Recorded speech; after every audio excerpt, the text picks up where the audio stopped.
Last year, a memorial honoring our 16 million World War II veterans opened in Washington.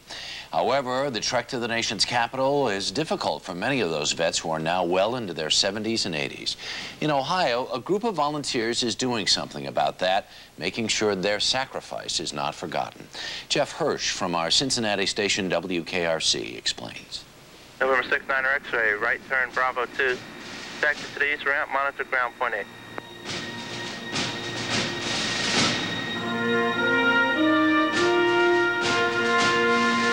They came from the skies, as so many of them had done before, decades ago, saving the world, no questions asked. But if there ever was any question about what era they belonged to, you only had to listen. Hi, boys! They came this time in a squadron of 7 small airplanes, one after another, bringing old men to see something which belongs to them, but which had seemed impossibly out of reach. Well, I never thought I'd make it, really. The passengers, a dozen World War II veterans. The name of our program is Honor Flight. The pilots, all volunteers from Ohio. The first night that I asked for volunteers to help out, I had 11 people volunteering to donate the $400 to $750 it takes to rent an aircraft for the full day. The destination? Taylor, yeah. Welcome to Manassas and to Washington area.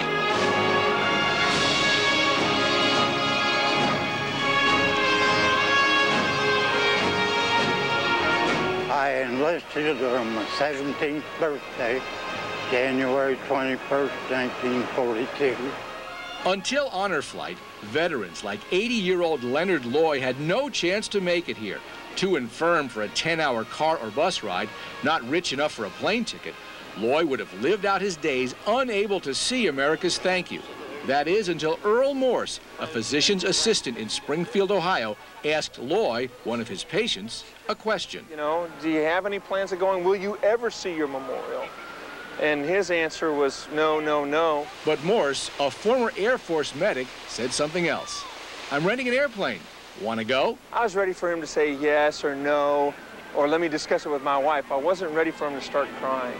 And that's when I knew that we were on to something. And so Honor Flight was born.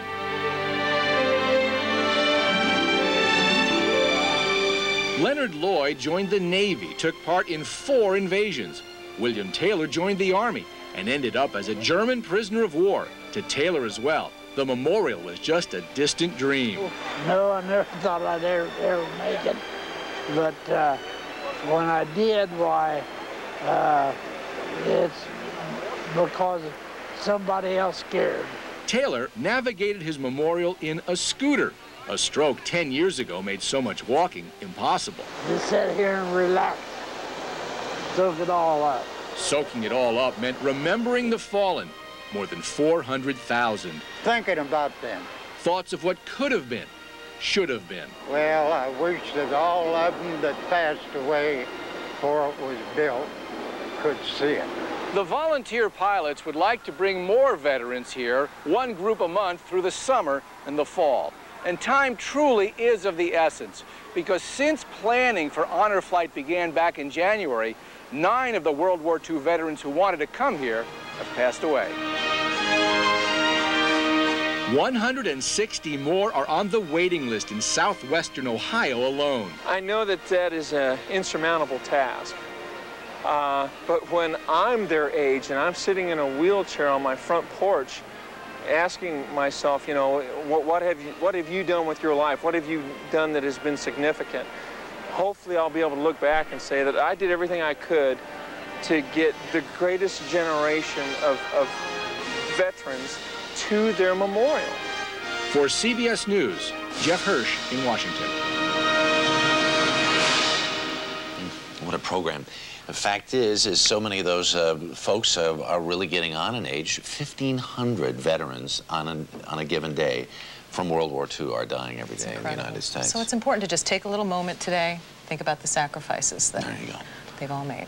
We want to wish you a happy and safe Memorial Day. Your local news is next. We'll see you tomorrow morning.